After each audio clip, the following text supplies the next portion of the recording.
Dianggarkan 17,000 tan sisa makanan dihasilkan setiap hari, kebanyakannya berakhir di tapak pelupusan.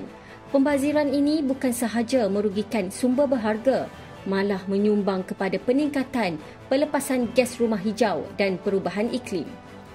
Institut Penyelidikan Jaminan Makanan dan Pertanian Lestari IFSA dengan kerjasama Yayasan Hijau Malaysia mengajukan program pengurusan sisa makanan di Dewan Utama UMK Kampus Jeli Kelantan. Majlis perasmian telah disempurnakan oleh Naib Chancellor UMK, Profesor Teknologis Dr. Arham Abdullah.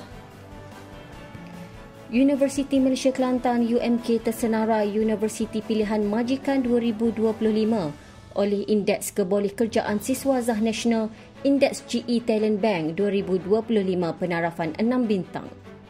Majlis Penyampaian Anugerah Employers Choice Award ECA 2025, anjuran Talent Bank itu telah disempurnakan oleh Timbalan Menteri Pendidikan Tinggi Yang Berhormat Datuk Teknologis Mustafa Sakmud kepada Timbalan Naib Chancellor Haiwan Pelajar dan Alumni Profesor Dr. Muhammad Ismail.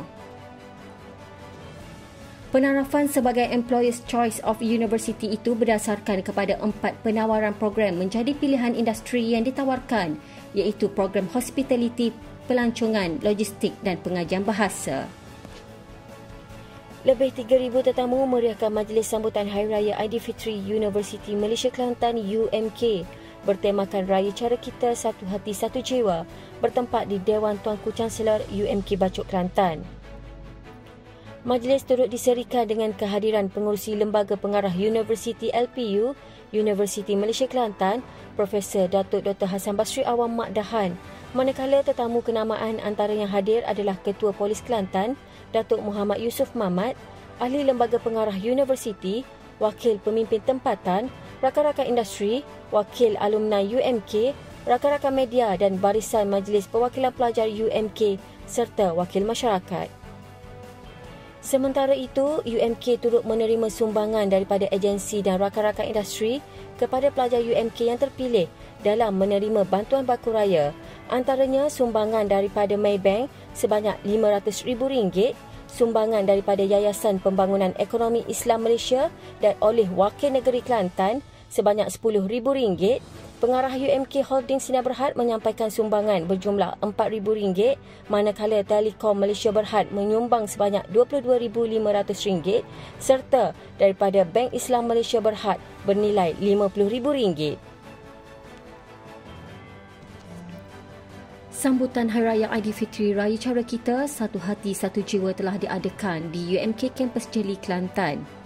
Majlis ini turut dimeriahkan dengan kehadiran Naib Chancellor UMK, Profesor Teknologis Dr. Arham Abdullah, Ahli Lembaga Pengarah serta Barisan Pengurusan Tertinggi UMK.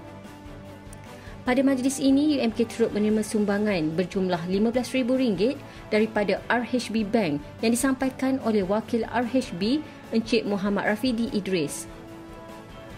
Turut menyumbang Yayasan Taqwa Malaysia yang menyampaikan sumbangan bernilai RM42,300 dari Ahli Lembaga Pengarah Yayasan Taqwa Malaysia, Tuan Haji Suhaili bin Mat Yusof.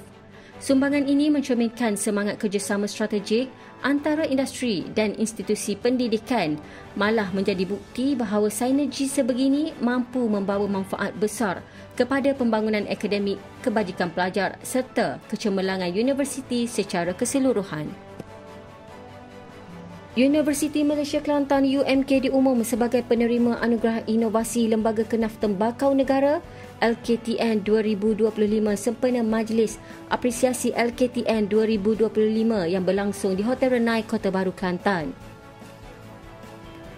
Anugerah itu diraih melalui produk Biokenaf yang dihasilkan oleh penyelidik Fakulti Industri Asas Tani, merangkap pengarah Institut Penyelidikan Jaminan Makanan dan Pertanian Lestari IFSA, Teknologis Dr. Mariana Muhammad Nur.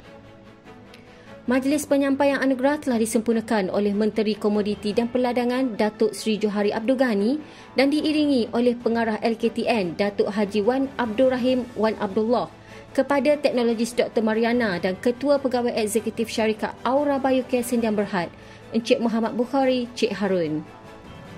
Pasukan debat asasi UMK, UMKSN melangkah sejarah apabila buat pertama kalinya menjuarai pertandingan debat interasasi 2025 bagi kategori Bahasa Melayu yang berlangsung di Universiti Malaya, Kuala Lumpur.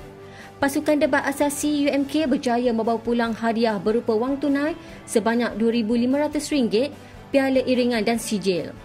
Manakala pasukan debat kategori Bahasa Inggeris yang layak ke separuh akhir membawa pulang hadiah wang tunai bernilai RM1,500 dan sijil. Pasukan debat UMK mewakili kerajaan telah membawa usul bertajuk penyalahgunaan bahasa dalam iklan, melemahkan aspirasi menjadikan bahasa Melayu sebagai bahasa serumpun ASEAN yang telah dibarisi oleh Nur Alia Masarah Abdul Aziz, Nur Ifah Imtiaz Abdul Rahman, Muhammad Arif Fahimi Muhammad Faizal dan Muhammad Nur Nasuha Muhammad Nordin.